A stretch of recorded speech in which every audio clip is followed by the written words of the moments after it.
Ya, puji Tuhan. Shalom. Selamat kita berjumpa dalam kasih Tuhan dalam ibadah minggu ini. Kita boleh menikmati kesetiaan Tuhan yang tidak pernah berubah dalam kehidupan. Hari ini kita akan bersyukur karena kebaikan Tuhan yang sudah kita nikmati dalam hidup kita. Kita akan naikkan pujian Bapa Kau Setia.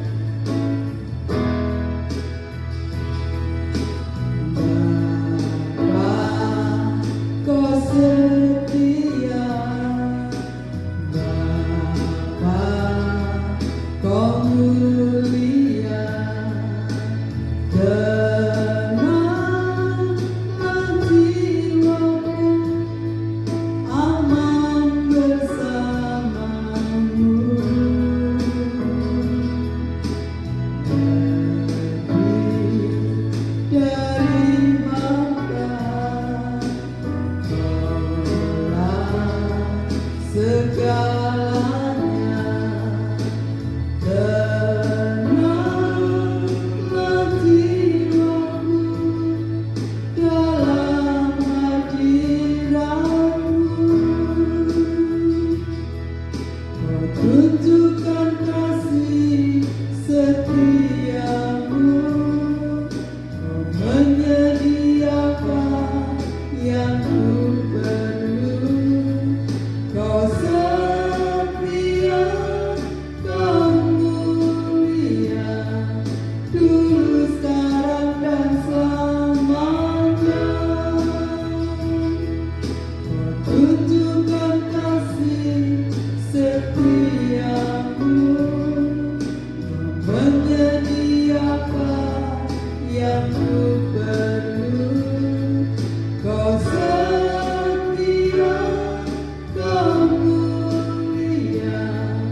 di surga, terima kasih buat kesetiaan Tuhan, kebaikan Tuhan, kasih Tuhan yang kami nikmati.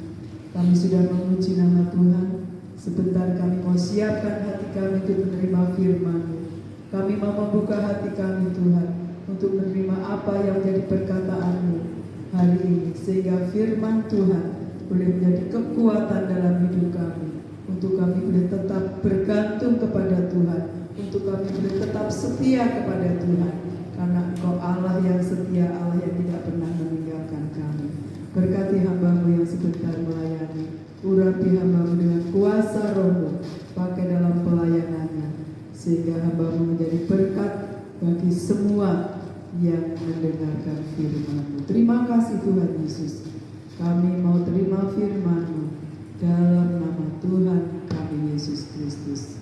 Haleluya. Amin. Salam, selamat siang. Kita kembali bertemu untuk ibadah pada hari Minggu, yaitu tanggal 17 Mei 2020. Firman Tuhan pada saat ini saya beri judul, yaitu berkat datangnya dari Tuhan. Kita akan baca di dalam Yeremia pasal yang 17 ayat yang 7. Demikian, diberkatilah orang yang mengandalkan Tuhan, yang menaruh harapannya pada Tuhan. Saudara, orang hidup bahwa mengandalkan Tuhan, bukan mengandalkan diri kita. Kebanyakan orang bahwa orang itu mengandalkan diri kita, mau ada cita-cita, yaitu mengandalkan diri kita, bekerja pagi sampai sore supaya mendapatkan berkat. Itu namanya bahwa itu mengandalkan diri kita. Tapi di sini bahwa diberkatilah orang yang mengandalkan Tuhan. Mengandalkan Tuhan bahwa tidak mengandalkan diri kita sendiri, tapi mengandalkan Tuhan. Di dalam kehidupan kita mengandalkan Tuhan. Maka pada saat-saat ini bahwa kita lebih baik mengandalkan Tuhan, bukan mengandalkan pribadi kita. Sebab saudara, kalau kita mengandalkan pribadi kita, ujung-ujungnya bahwa kita akan mendapatkan suatu masalah. Banyak saudara-saudara kita yang mengandalkan diri, akhirnya dia ujung-ujungnya, akhir-akhirnya mendapatkan masalah. Karena mereka merasa kekurangan, dia berusaha untuk mencari berkat yang lebih, dan akhirnya dia mencari jalan yang pintas, dan akhirnya itu akan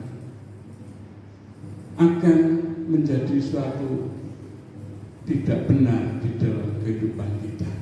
Tapi kalau kita mengandalkan Tuhan, di situ hidup kita berserah kepada Tuhan, dan berkat itu akan ada, dan kita hanya bersyukur kepada Tuhan karena Tuhan telah memberikan berkat bagi kita, kecukupan di dalam kehidupan kita, yaitu kita mengandalkan Tuhan.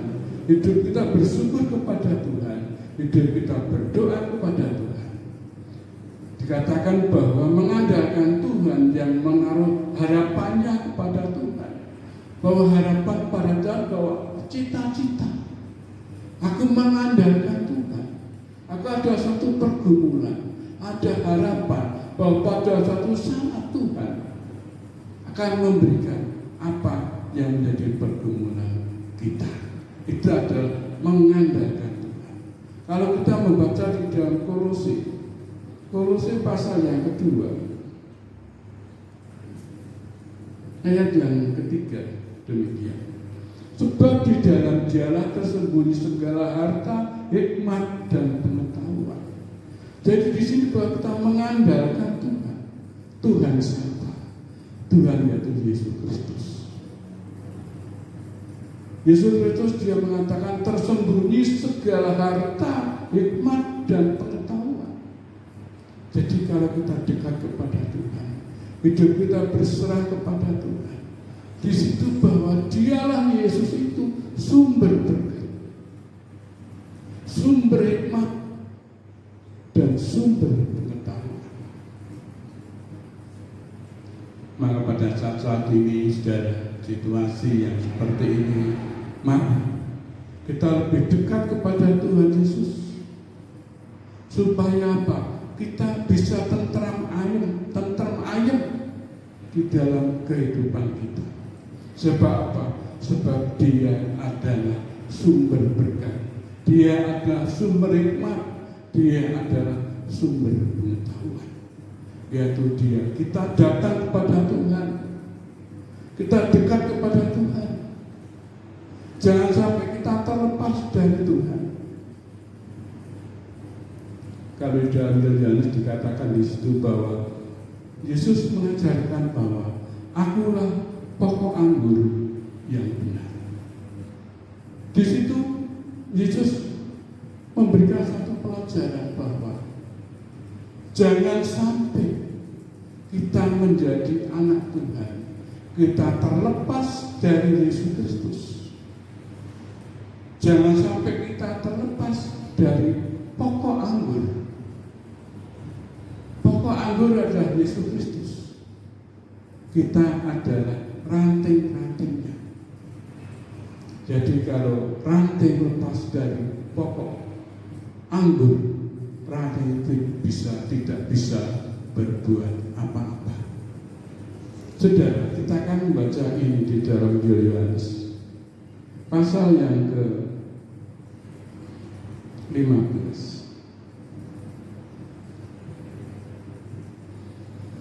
Kami bacakan yaitu Yohanes 15 1 sampai yang ke-8.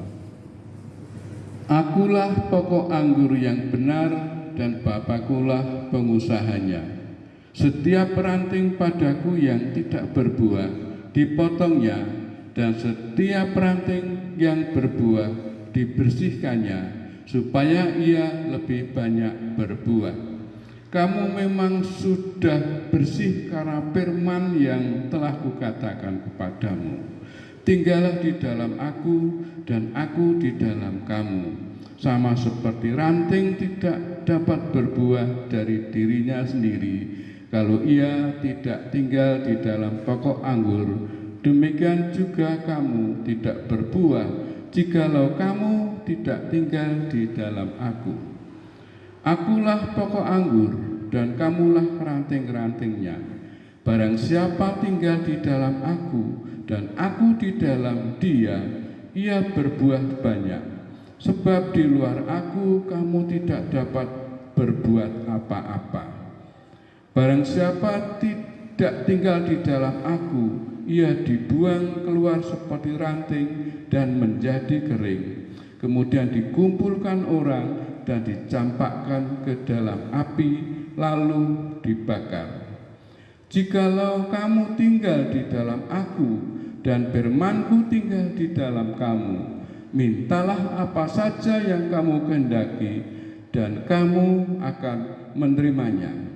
Dalam hal inilah Bapakku dipermuliakan, yaitu jika kamu berbuah banyak, dan dengan demikian kamu adalah murid-muridku. Puji Tuhan, saudara, pada siang hari ini bahwa bermata mengingatkan kepada kita. Kita tidak boleh lepas dari pokok anggur yang benar. Pokok anggur yang benar adalah Yesus Kristus, itu pokok anggur yang benar. Kita adalah ranting-ranting. Dikatakan begini, saudara, kalau ranting itu tidak berbuah, ranting itu dipotong dan dibuang. Tetapi kalau ranting itu berbuah, dipotong, dibersihi, supaya ranting itu bertambah berbuah, saudara. Jadi kalau ranting itu tidak berbuah, kami ulangi bahwa ranting itu dipotong dan dibuang, dibakar. Sekarang pertanyaannya, saudara, mengapa ranting tidak berbuah? Karena ranting itu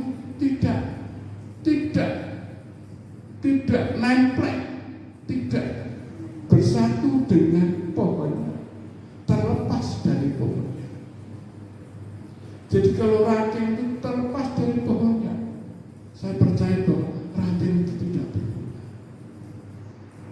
dan akhirnya ranting itu dipotong dan dibuang.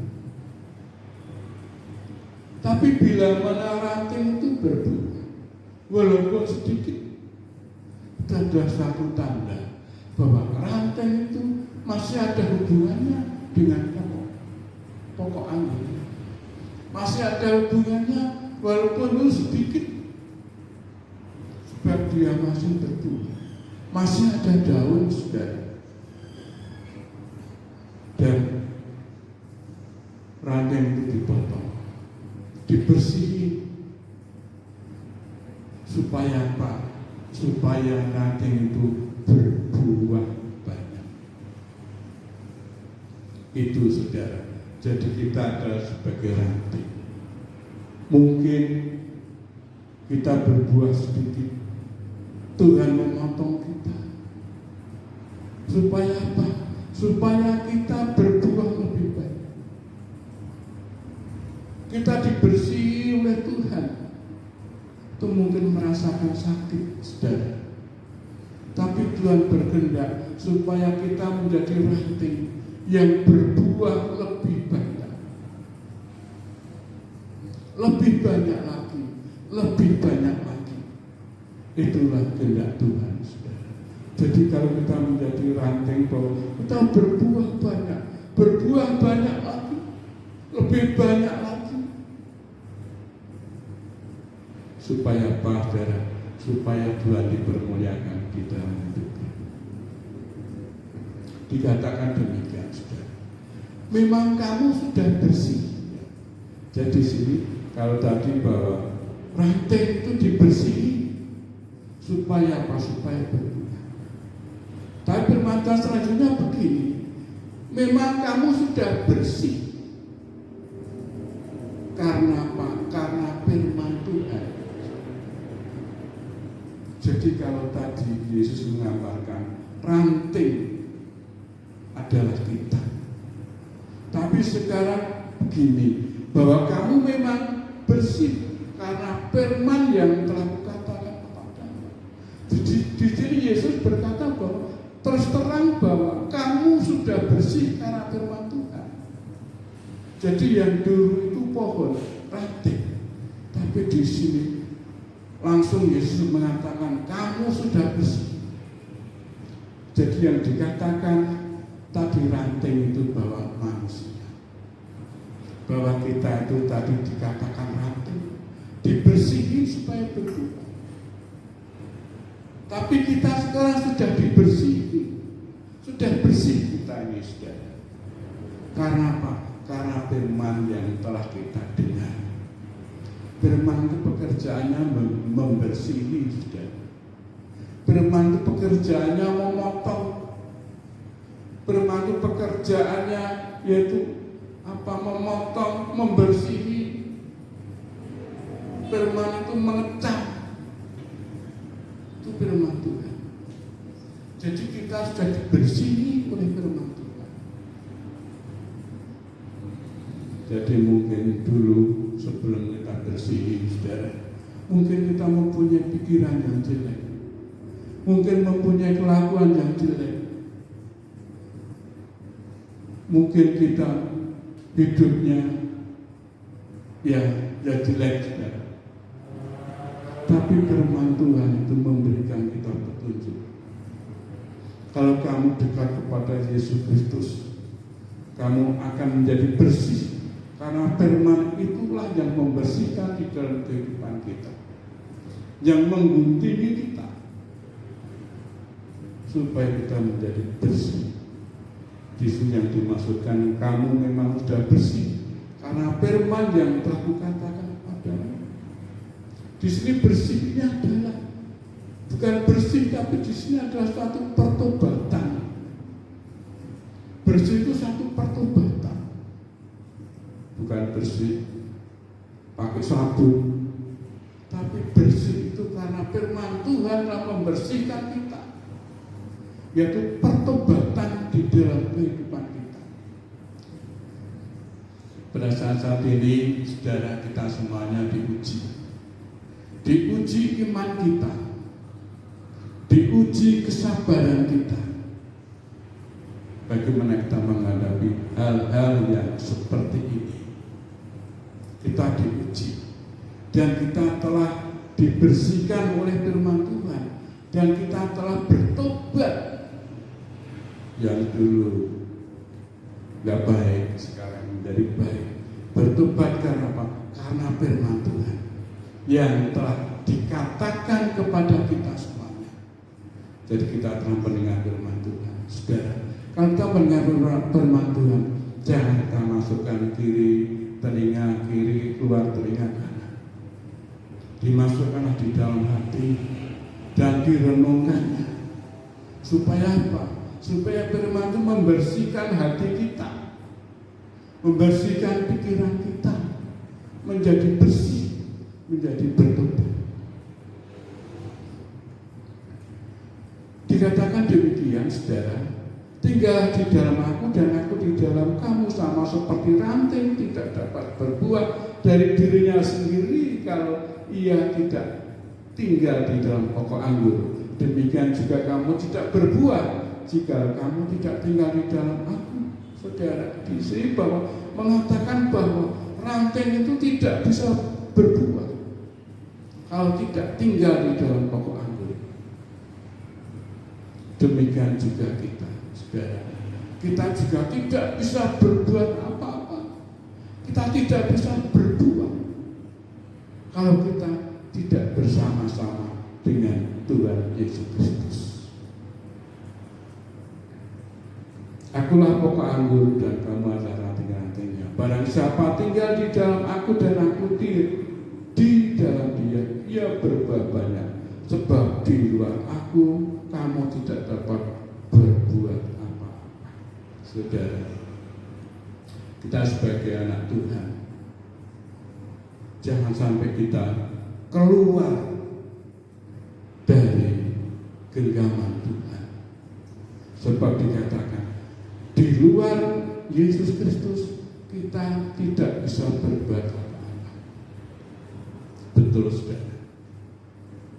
Orang sebelum menerima Yesus, dia bisa berbuat apa-apa semaunya. Tapi setelah kita menjadi anak Tuhan, kita keluar dari Tuhan Yesus, kita tidak bisa berbuat apa-apa. Jalan itu buntu, tidak bisa berbuat apa-apa.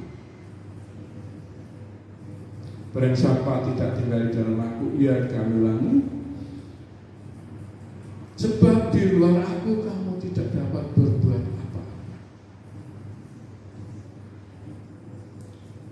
Barang siapa tinggal di dalam aku, kami ulangi, barang siapa tidak tinggal di dalam aku, ia dibuang keluar seperti ranting dan menjadi kering, kemudian dikumpulkan orang dan dicampakkan ke dalam api lalu dibakar. Saudara, jangan sampai kita menjadi anak Tuhan, menjadi anak Tuhan yang dicampakkan ke dalam api. Itu mengerikan, saudara, mengerikan. Jadi kalau kita merasa aku anak Tuhan, jangan sampai aku keluar dari Yesus Kristus. Jangan sampai aku dicampakkan, langsung dibuang dan dibakar. Itu tidak ada, kita hidup seperti itu, saudara. Itu ada melemahkan, apa saudara, yaitu menyakitkan, saudara, menyakitkan. Jangan sampai kita dibakar, jangan sampai. Demikian selanjutnya, jika kamu tinggal di dalam aku dan firmanku tinggal di dalam kamu, minta apa saja yang kamu kehendaki dan kamu akan menerimanya. Saudara, ini adalah suatu firman yang memberikan kita kekuatan. Jikalau kamu tinggal di dalam aku dan firmanku tinggal di dalam kamu. Di sini kalau dalam bahasa Jawa, saudara, melakukan kalau kamu melakukan firman-Ku. Tapi di sini bahwa jika kamu tinggal di dalam Aku dan firman-Ku tinggal di dalam kamu, minta apa saja yang kamu kehendaki dan kamu akan menerimanya. Jadi di sini tadi saya tambah melakukan. Jadi kalau kita melakukan firman Tuhan, beriman kepada Yesus Kristus, dikatakan mintalah, kamu akan menerimanya. Saudara, ini adalah hidup meminta kepada Tuhan, melakukan firman Tuhan, dan beriman kepada Tuhan, dan hidup mengandalkan Tuhan. Jadi mengandalkan Tuhan, melakukan firman Tuhan, barulah kita meminta kepada Bapa yang ada di surga, dikatakan kamu akan menerima. Dikatakan begini, itulah murid-muridku. Saudara, jadi kita menjadi murid-murid Yesus Kristus, melakukan kehendak Tuhan, kehendak Gurunya. Maka pada siang hari ini kami bacakan yang ke-8. Dalam hal inilah Bapakku dipermuliakan, yaitu jika kamu berbuah banyak, dan dengan demikian kamu adalah murid-muridku. Saudara, jaga hidup kita. Kita mengaku, aku murid Tuhan. Jagalah kehidupan kita. Jangan menggantungkan diri kita, tapi menggantungkan Tuhan di dalam kehidupan kita. Sebab apa? Kita punya Tuhan, kita punya Guru, dan lain sebagainya. Mari kita berdoa bersama-sama. Bapa di surga, pada siang hari ini kami bersyukur kepadamu, Kau yang telah memimpin doa, memimpin kebaktian pada saat ini. Tanamkan firman-Mu di dalam hati kami, supaya kami benar-benar menjadi murid-Mu, dan benar-benar kami yaitu mengandalkan Engkau di dalam kehidupan kami. Berkati kami semuanya Tuhan, berkati negara kami, pulihkan negara kami Indonesia, supaya kami tetap setia kepada-Mu. Terima kasih, mengucapkan syukur pada siang hari ini dalam nama Tuhan Yesus Kristus. Haleluya. Amin.